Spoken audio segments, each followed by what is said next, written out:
नमस्कार।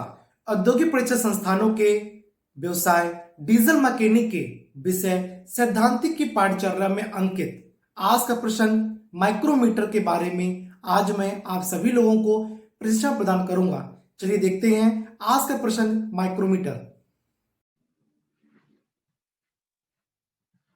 तो अब हम बात करते हैं माइक्रोमीटर के बारे में। तो माइक्रोमीटर को समझने के लिए हमें सबसे पहले उसके परिचय को जानना बहुत जरूरी है। चलिए अब हम बात करते हैं आज के प्रसंग माइक्रोमीटर के बारे में। तो सबसे पहले इंट्रोडक्शन हम देखेंगे कि ये एक ऐसा सूक्ष्म मापी माइक्रोमीटर यंत्र है जो किसी भी ऑब्जेक्ट की लंबाई, चौड़ाई व ऊंचाई मापने के लिए प्रयोग किया जाता है। यानी कि यह एक ब्रिटिश प्रणाली में 1 इंच का 1,000वां भाग यानी कि 0.001 और मेट्रिक प्रणाली का 1 मिलीमीटर का 100वां भाग यानी कि 0.01 होता है। तो माइक्रोमीटर बड़ी शुद्धता से माप देता है। इससे पहले कि वर्नियर कैलिपर यूज होता था, बट जो माइक्रोमीटर है उसकी जो माप का जो दायरा है बहुत ही ज्यादा शुद्ध है। तो इसका जो आविष्कार है वो विलियम जीन पाल्मर ने सन 1848 में किया था। जीन पाल्मर ने, जो फ्रांस के नागरिक थे, क्योंकि जो फ्रांस था बहुत ही ज्यादा डेवलप हो चुका था उस समय। कई सारी चीजों का आविष्कार उन्होंने बहुत अच्छा अच्छा कर रखा था और उन्होंने माइक्रोमीटर का भी आविष्कार कर रखा था। तो जो जीन पाल्मर ने क्या किया, अमेरिका में माइक्रोमीटर बनाया और जिसका नाम क्या हुआ, पाल्मर माइक्रोमीटर रखा गया। तो आपने देखा हो कहीं जो पुराने माइक्रोमीटर होते हैं उसके आगे पाल्मर लिखा होता है, यानी इसका मतलब है कि उनके राइटर का नाम, जो भी राइटर जो भी इन्वेंशन है उन्होंने उसका आविष्कार किया, पाल्मर जी ने, तो लिखा रहता है। लेकिन इसमें क्या हुआ, सन 1877 व 1885 में और भी कुछ सुधार हुए, कुछ चेंजमेंट हुए, वह आकार के मॉडल विकसित किए गए।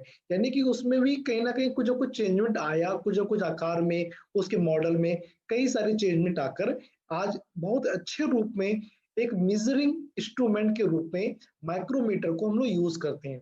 ये हमारा था इंट्रोडक्शन। चलिए अब बात करते हैं और भी थोड़ी जानकारी लेने की कोशिश करते हैं कि इसके बाद आजकल का जो आधुनिक युग है वो माइक्रोमीटर यानी कि सूक्ष्म मापी यंत्र बनाया गया जो अब चल रहा है। यानी कि क्या है कि जो आधुनिक युग में यदि मेजरमेंट की बात करते हैं तो माइक्रोमीटर क्या है, बहुत ही बारीकी से मेजरमेंट करता है जो कि अब चल रहा है। इसका प्रयोग बाहरी माप मापने के लिए किए करते हैं, बाहरी माप मापने के लिए करते हैं। इसी प्रकार किसी भी वस्तु का अंदर का माप लेने के लिए हम इनसाइड माइक्रोमीटर लेते हैं, या बाहर की माप लेने के लिए आउटसाइड माइक्रोमीटर लेते हैं, या गहराई मापने के लिए हम डेप्थ माइक्रोमीटर का आदि का उपयोग करते हैं। ये सभी का एक ही सिद्धांत यानी कि जो नट और बोल्ट के ऊपर कार्य करता है, तो दोनों प्रणालियों से ये मिलकर बनता है, यानी कि जो नट और बोल्ट के दोनों प्रणालियों से मिलकर ये बनता है।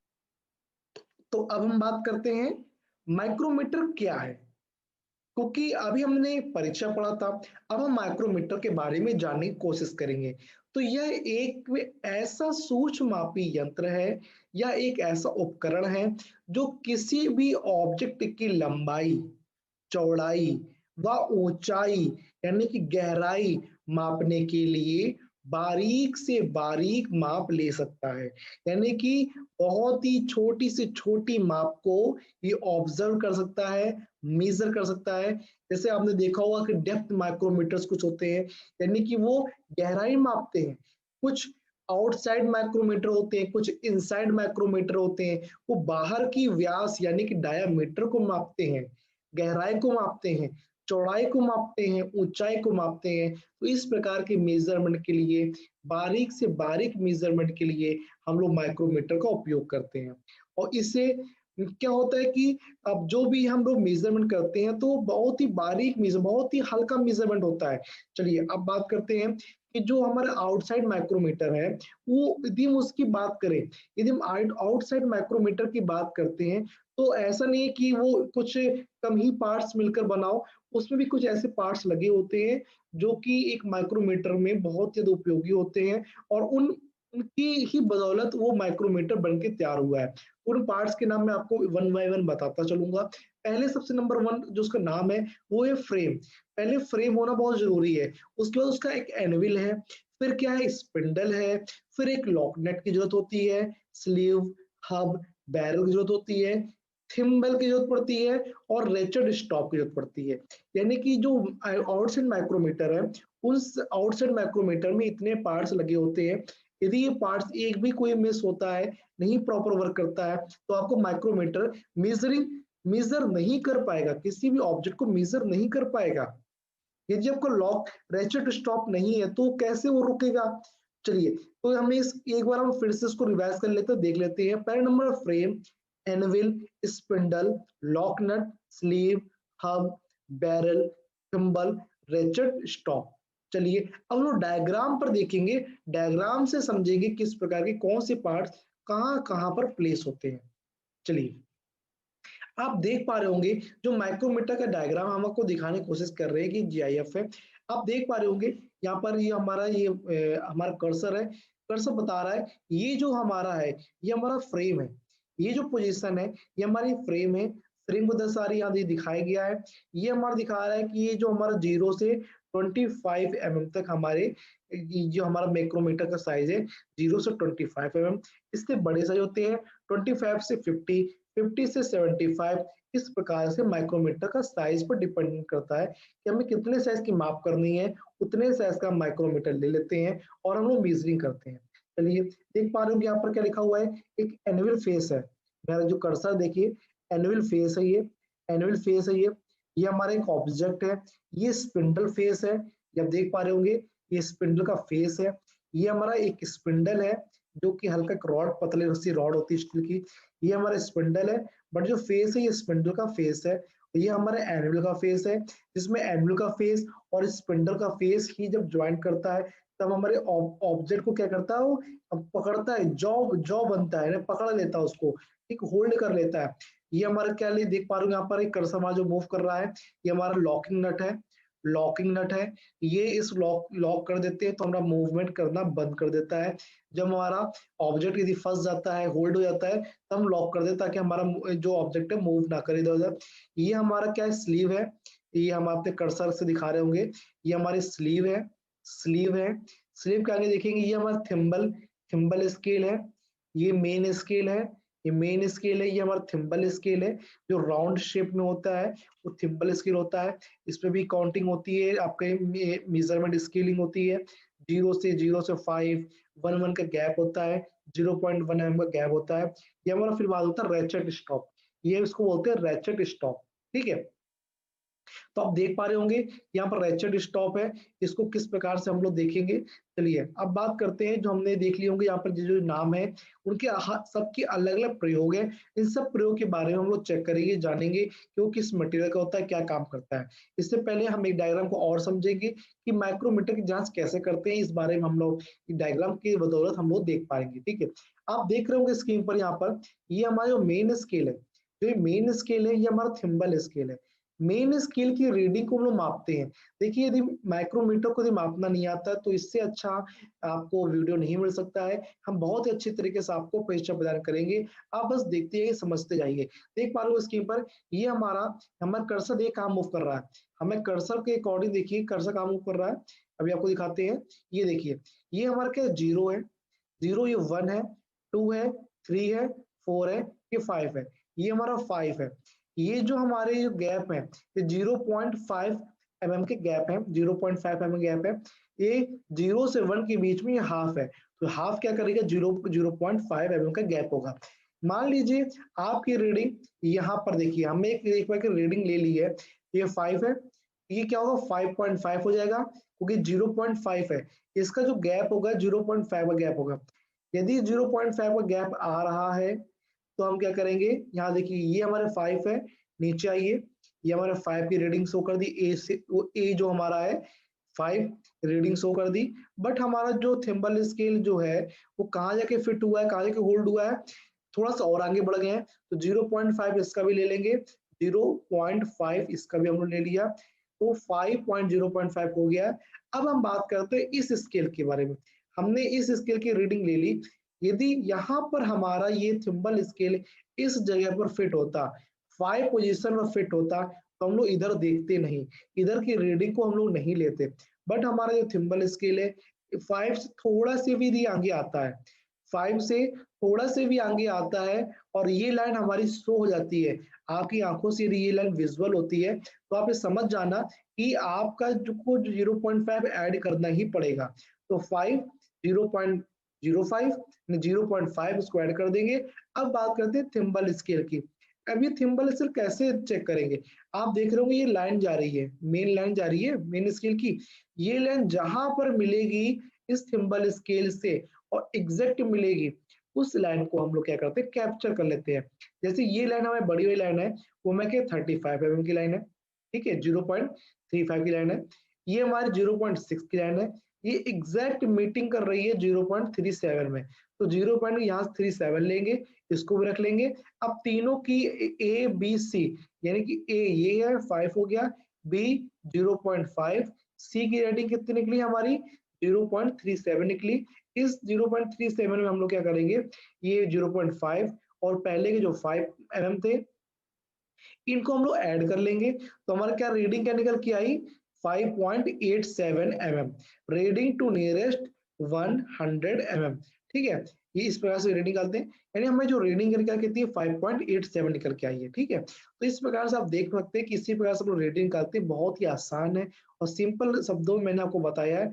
यदि यदि ये थिम्बल स्केल, देखिए मेरा एरो देखिए, थिम्बल स्केल यदि यहाँ पर होता तब भी इसी प्रकार से रीडिंग लेते। यदि एग्जैक्ट 5 की लोकेशन मिलती, एग्जैक्ट 5 की लोकेशन मिलती तो क्या होता कि हम लोग आगे नहीं बढ़ते, 0.5 0.5 mm इसको ऐड नहीं करते, बट मेन स्केल को हम लोग यहाँ पर चेक करते, जो भी रीडिंग आती वो हम ऐड करके यहाँ पर बता देते कि हमारी माइक्रोमीटर मीटर की ये रीडिंग आई है। तो मैं उम्मीद करता हूँ कि आप लोगों को चीजें समझ में आ गई होंगी।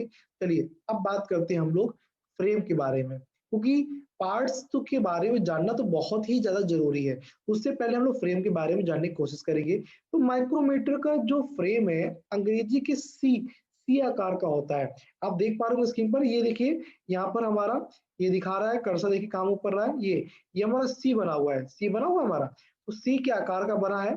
तो सी के आकार का होता है, ये इनवार स्टील कास्ट आयरन और फोर स्टील के द्वारा बनाया जाता है। ये इंपॉर्टेंट बात है कि जो हमारा फ्रेम है वो हमारा फोर स्टील के द्वारा बनाया जाता है। इसके ऊपर किसी भी प्रकार का मौसम और जलवायु का कोई भी असर नहीं करता है। तो इसके ऊपर माइक्रोमीटर का साइज लिखा जाता है। आप जैसे देख पा रहे हो स्क्रीन पर, ये देखिए यहाँ पर माइक्रोमीटर क्या लिखा हुआ है, साइज लिखा हुआ है 0 से 25, और जो हमारी रीडिंग में 0.0 mm की होगी, यानी कि जो इसका ये हमारा क्या लीस्ट काउंट है। तो लीस्ट काउंट आप जानते हैं क्या होता है, कि अल्पतमांक, अल्पतमांक क्या है इसका माइक्रोमीटर का है 0.01 mm, और ये आपका बने के लिए पर कितना होता है 0.02 mm होता है। चलिए आगे बात करते हैं हम लोग माइक्रोमीटर। मैंने फ्रेम के बारे में बात कर ली, फ्रेम के बारे में बात कर ली कि ये कास्ट आयरन का बना होता है या फोर स्टील का बना होता है, इस पर मौसम का कोई असर नहीं होता है और अंग्रेजी के सी के आकार का शेप होता है। चलिए अब बात करते हैं एनुअल के बारे में। एनुअल के बारे में बात करते हैं, तो फ्रेम के सिरे पर एनुअल लगी होती है और ये इनवार स्टील की बनी होती है। देखिए ये भी इनवार स्टील की बनी होती है। इसके फेस में कार्बाइड, जो कार्बाइड होते हैं ये बने होते हैं, जो उसका फेस होते हैं कार्बाइड के बने होते हैं, ताकि जल्दी से घिस ना सके, और इसके ऊपर जॉब को रखकर उस पर जॉब की माप को मापा जाता है। यानी हमने बताया था जो ब्लैक ब्लैक वर्क पीस था, ये देखिए ब्लैक ब्लैक जो वर्क पीस है, ये दोनों फेस है, इस फेस पे क्या करते हैं होल्ड कर देते हैं ताकि, और ये फेस पे क्या होते हैं कि इनवार स्टील के बने होते हैं ताकि कोई भी घिसने में कोई भी दाग ना लगे और इस प्रकार से चीजें अरेंज हो सके। चलिए आगे बात करते हैं हम लोग इस स्पिंडल के बारे में बात करते हैं। ठीक है, तो फ्रेम के जो दूसरे सिरे पर जो स्पिंडल लगा होता है यह भी इनवार स्टील का ही बना होता है। यानी इनवार स्टील को हमें याद रखने योग्य बात है कि इनवार स्टील के बहुत से प्रोडक्ट बने होते हैं। इसकी माप मापने के लिए जो उसकी सतह होती है वो कार्बाइड की बनी होती है, देखिए कार्बाइड की बनी होती है, और इसके ऊपर बाहरी चूड़ियां बनी होती हैं और बाहरी थ्रेड भी कटे होते हैं। ठीक है, इस स्पिंडल के बारे में जानकारी ले ली। चलिए अब बात करते हैं लॉकनेट के बारे में बात करते हैं। तो माइक्रोमीटर द्वारा लिया गया जो माप है या साइज है उसको स्थिर रखने के लिए लॉक नट का प्रयोग किया जाता है। मैंने आपको बताया था यदि कोई ऑब्जेक्ट, यदि कोई सब्जेक्ट है, यदि कोई जॉब है, उसको हम लोग स्पिंडल के द्वारा हम लोग के होल्ड कर रहे हैं, तो बट होल्ड तो हो जाएगा, बट लॉक नहीं होगा, मूवमेंट हो सकता है। तो उस मूवमेंट को रोकने के लिए हमें लॉक नट की जरूरत पड़ती है। तो लॉक नट का प्रयोग करते हैं। या बाहर से नर्लिंग किया जाता है, एक नर्लिंग प्रोसेस होता है, तो उसको बाहर से क्या करते हैं, उसको नर्लिंग करते हैं। यह लॉक नट स्पिंडल को लॉक कर देता है। तो इस प्रकार से हमने स्पिंडल के बारे में पढ़ लिया। इसी प्रकार से हम लोग लॉक नट के बारे में पढ़ लिया। चलिए अब बात करते हैं हम लोग स्लीव, हब एंड बैरल के बारे में बात करते हैं। तो माइक्रोमीटर की जो स्लीव अंदर से खोखली होती है, इस बारे में हम लोग को ध्यान देना होगा कि जो अंदर की स्लीव होती है वो कैसी होती है, खोखली होती है। और फ्रेम के द्वारा और बैरल के द्वारा, फ्रेम क्या होता है, फ्रेम के दाएं और बैरल लगा होता है। हमको पता होना चाहिए बैरल लगा कहाँ होता है, तो फ्रेम के दाएं ओर लगा होता है। वह इसके अंदर 1 इंच में 40 चूड़ियां कटी होती हैं, और यह चूड़ियां टीपीआई चूड़ियां होती हैं, यानी कि थ्रेड पर इंच इसको बोलते हैं टीपीआई, थ्रेड पर इंच होते हैं। वो थ्रेड पर इंच बैरल को स्पिंडल पर चढ़ाकर इसके ऊपर स्लीव चढ़ा देते हैं, यानी कि क्या है, बैरल को स्पिंडल के ऊपर चढ़ाकर इसके ऊपर स्लीव चढ़ा देते हैं। और स्लीव के ऊपर एक लंबी रेखा अंकित होती है, जिससे हम क्या बोलते हैं, इंडेक्स बोलते हैं, या हम लोग डॉटम लाइन कह सकते हैं। डॉटम लाइन भी कई लोग बोलते हैं, कोई लोग इंडेक्स भी बोलते हैं। इस रेखा की लंबाई को 10 बराबर भागों में बांटा जाता है, 10 बराबर भागों में बांटा जाता है, जिससे हम मेन डिवीजन कहते हैं। मेन डिवीजन यानी जो मेन लाइन होती है उसको मेन डिवीजन बोलते हैं हम लोग, ठीक है। Main division, main scale line बोलते हैं उसको। और प्रत्येक 10वें भाग को 4 भागों में बांटा जाता है, जिससे हम सब डिवीजन बोलते हैं। और इस प्रकार स्लीव के प्रत्येक छोटा भाग बराबर 1/10 इंटू 1/4 इक्वल टू 1/40, यानी 0.250 के बराबर हो जाता है। चलिए अब बात करते हैं थिम्बल के बारे में। यह लोहे की ट्यूब होती है। चलिए ये क्या बात करते हैं हम लोग, थिम्बल के बारे में बात करेंगे। यह लोहे की ट्यूब होती है। स्पिंडल की तरह जो घिरे होते हैं उसे 25 बराबर भागों में बांटा जाता है। और यह ग्रेजुएशन वाला वॉल्व और क्या आता है, यानी इसमें क्या करते हैं हम लोग, कैसे वॉल्व करते हैं, ग्रेजुएशन वाला वॉल्व करते हैं। तब पीछे वाले भाग को हम नर्लिंग भी कर देते हैं, और थिम्बल को स्पिंडल के पीछे वाले भाग के साथ जोड़ा जाता है। इस प्रकार थिम्बल के आगे पीछे घुमाने से स्पिंडल भी आगे पीछे घूमता है। तो ये हमारा थिम्बल का है। थिम्बल क्या होगा, ऐसे से घूमेगा, ठीक है, इसको हम ऐसे रोटेट कराएंगे तो आगे पीछे घूमता है। आप जैसे देख पा रहे हो स्क्रीन पर, मैं वीडियो बताता हूँ। आप यहाँ देखिए, वीडियो देखिए, ये हमारा थिम्बल है, ये हमें रोटेट करा रहे हैं, ठीक है। हम रोटेट कराएंगे, ये हमारा आगे पीछे मूव करेगा, ठीक है। तो इस प्रकार से हम लोग थिम्बल के बारे में जानकारी हम लोगों ने प्राप्त करी। चलिए अब बात करते हैं रेचेट स्टॉप, जो लास्ट हमारा है। ये स्पिंडल के पीछे भाग के साथ जुड़ा होता है। अगर यह पार्ट स्पिंडल पर ना लगा हो तो अलग अलग व्यक्तियों द्वारा लिया गया माप अलग अलग होगा। ये बात बहुत इंपॉर्टेंट है। यदि रेचेट स्टॉप नहीं लगा हुआ माइक्रोमीटर में, रेचेट स्टॉप माइक्रोमीटर नहीं लगा हुआ है, तो यदि हम जितनी बार उसकी रीडिंग लेंगे, वो रीडिंग हर बार अलग अलग से दिखाई जाएगी, हर बार से अलग अलग शो होगी। तो हमको जानना पड़ेगा कि रेचेट स्टॉप जो है हमारा, ये स्पिंडल के पीछे भाग के साथ जुड़ा होता है। अगर ये पार्ट स्पिंडल पर ना लगा हो तो अलग अलग व्यक्तियों के द्वारा अलग अलग मापे निकल के सामने आएंगी। और क्या होगा, इसको चलाने के लिए एक निश्चित शक्ति से अधिक शक्ति लगाने पर यह चट चट की आवाज करने लगता है। इससे यह ज्यादा टाइट होने लगते हैं, और जो माप गलत हो सकती है, ठीक है ना। तो हमें इस प्रकार से आवाज, मतलब की आवाजें आए तो हमें थोड़ा सा सही तरीके से उसको ऑपरेट करना चाहिए। चलिए अब बात करते हैं प्रिंसिपल ऑफ माइक्रोमीटर, यानी कि माइक्रोमीटर का जो सिद्धांत है, उसके सिद्धांत पर आधारित है, इसके बारे में हम लोग चर्चा करेंगे। चलिए देख पा रहे हो स्क्रीन पर, माइक्रोमीटर लीड व पिच किस सिद्धांत पर कार्य करता है। यह किस पर बनाया गया है, लीड व पिच के सिद्धांत पर कार्य करता है, या फिर ऐसे भी कह सकते हैं कि नट और बोल्ट के सिद्धांत पर कार्य करता है। नट या बोल्ट के सिद्धांत पर कार्य करता, हम ऐसे भी बोल सकते हैं। जैसे नट और बोल्ट एक चक्कर पूरा दिया जाए, यदि नट और बोल्ट पर एक चक्कर पूरा दिया जाए तो नट एक चक्कर में अपनी चूड़ी के बराबर दूरी तय करेगा। इससे हम क्या बोलते हैं, पिच बोलते हैं। ठीक है, जब वो चूड़ी तय करता है उसको क्या बोलते हैं, पिच बोलते हैं। इसी सिद्धांत को लेकर माइक्रोमीटर के स्लीव पे 1 इंच में 40 चूड़ियां कटी होती हैं। 1 इंच में 40 चूड़ियां कटी होती हैं, इसलिए स्लीव में भी 1 इंच में 40 चूड़ियां कटी होती हैं। इसी सिद्धांत पर माइक्रोमीटर कार्य करता है। यानी कि सिंपल कोई पूछे कि माइक्रोमीटर किसके सिद्धांत पर कार्य करता है, आप बोल सकते हैं नट और बोल्ट के सिद्धांत पर कार्य करता है। चलिए एक एग्जांपल के तौर पर हम देख लेते हैं कि एग्जांपल क्या कहता है। यदि 0.278 जॉब को मापना है, ये हमारे इंचेस में है, इसको मापना है, तो जो मेन डिवीजन का जो बैरल में जो मेन डिवीजन है वो उसकी लंबाई कितनी करके आ रही है कि 2 इंटू 0.1, तो 0.2 हो गया, 0.2 हो गया, आप देख पा रहे हो स्क्रीन पर 0.2 हो गया। अब क्या सब डिवीजन बैरल कितना है, 3 से मल्टीप्लाई किया 0.2 हो गया, तो क्या हो गया 0.75 हो गया। यदि मेन डिवीजन की बात करते हैं थिम्बल पर तो 3.0.001 हो गया, तो 0.003 हो गया। और टोटल रीडिंग की बात करते हैं तो हमारा टोटल इसको काउंट कर लेंगे तो कितना हो जाएगा 0.78 हो जाएगा। ठीक है, इस प्रकार से हम लोग चीजों को देखते हैं। चलिए आज मैंने आपका जो प्रशिक्षण का जो आपको प्रशिक्षण प्रदान किया है वो मैंने बताया कि माइक्रोमीटर क्या होता है, आउटसाइड माइक्रोमीटर्स के क्या पार्ट्स होते हैं, माइक्रोमीटर के किस सिद्धांत पर कार्य करता है, इसके बारे में मैंने आपको प्रशिक्षण प्रदान किया। अब हम बात करते हैं, यदि एक हम ओवरव्यू लेना चाहें आउटसाइड माइक्रोमीटर का तो मैं आप लोग को बता देता हूं कि जो हमारा आउटसाइड माइक्रोमीटर है उसमें क्या क्या होता है। Frame, anvil, spindle, lock nut, sleeve, hub, barrel, thimble और रैचेट स्क्रू होते हैं। तो ये सब चीजें हमारे आउटसाइड माइक्रोमीटर में मिलेंगी, इनसाइड माइक्रोमीटर में मिलेंगी।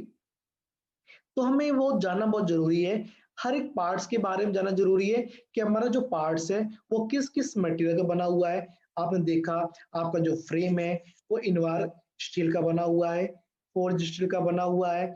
आपकी जो स्पिंडल है वो भी आपकी इनवार स्टील की बनी हुई है। तो इस प्रकार से चीजों को हमने आपको प्रशिक्षण प्रदान किया। अब माइक्रोमीटर किस सिद्धांत पर कार्य करता है ये भी मैंने आपको बताया और अच्छी तरीके से बताया कि ये नट और बोल्ट के सिद्धांत पर कार्य करता है। और एक मैंने आपको डायग्राम में भी दिखाया किस प्रकार से हम चीजों को देखेंगे, चेक करेंगे कि हमारी रीडिंग क्या कहती है। तो मैंने माइक्रोमीटर के सिद्धांत के बारे में बताया कि ये नट और बोल्ट के सिद्धांत पर आधारित होता है। ठीक है, या तो लीड और पिच के सिद्धांत पर आधारित होता है, इस प्रकार से हम बोल सकते हैं। क्योंकि कई बार क्वेश्चन पूछा जाता है कि ये किस सिद्धांत पर आधारित होता है, तो आप बता सकते हैं ये नट और बोल्ट के सिद्धांत पर आधारित होता है या तो लीड और पिच के सिद्धांत पर आधारित होता है। और आज का जो प्रयुक्त संदर्भ है, मैंने जो आपके प्रोफेसर सीपी नाकरा है उनकी जो बुक है basic automobile engineering, NSQF level 5 by professor C P Nakra, जो कि धनपत राय पब्लिकेशन की है, इस यहाँ से मैंने इस संदर्भ को प्रयुक्त संदर्भ को मैंने लिया है। और गूगल सर्च भी आप कर सकते हैं, विकिपीडिया भी कर सकते हैं, इसके बारे में जानकारी ले सकते हैं। और आपको एक मैंने यहाँ पर दिखा पा रहे होंगे कि आपको मैंने एक PDF के तौर पर, HTML के तौर पर मैंने आपको एक चीज और प्रोवाइड करी है। आप यहाँ पर जाकर भी इस संदर्भ को आप प्राप्त कर सकते हैं, प्रयुक्त जो भी आपको प्रसंग है उसको प्राप्त कर सकते हैं। तो मैं उम्मीद करता हूं कि जो भी आज मैंने आपको प्रशिक्षण प्रदान किया है वो भविष्य में आपके लिए बहुत ही मददगार साबित होगा। धन्यवाद।